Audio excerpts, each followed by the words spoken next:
শ্ৰীমন্ত শংকৰ হৰি ভকতৰ জানা যে নকল্পতৰু তাহান্ত বিনাই নাই নাই নাই আমাৰ পৰম গুৰু কৃষ্ণ। পাঠ পঢ়িব লৈছোঁ। বিশ্ববাসী ৰাইজৰ কাৰণে গীতা পাঠ পঢ়িব লৈছোঁ। সদায় একাইধা পঢ়োঁ। একাইধা মানে আপোনালোকৰ আগত।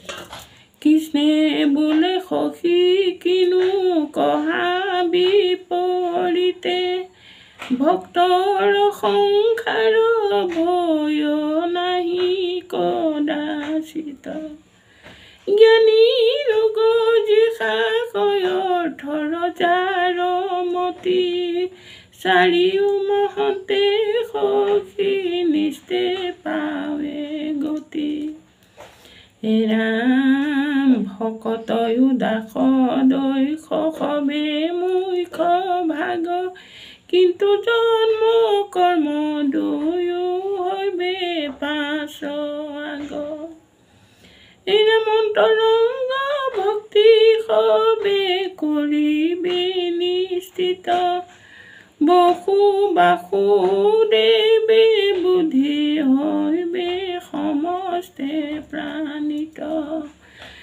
ৰাম সেহিষে মহত যে দুৰ্লভ জন্ময়াতি ক্ৰমে কৰ্মে পাইবে কৈও তম ভকতি ৰাম মুকতে যি আনন্দব দেৱ সকামে ভোজয় সেহিষে সংসাৰ পৰে মৰি উপজীয়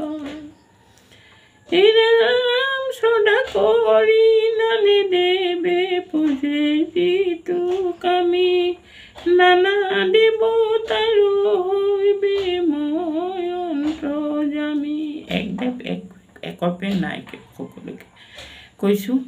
একদেৱ একক্ষেপ হৈ থাকিব।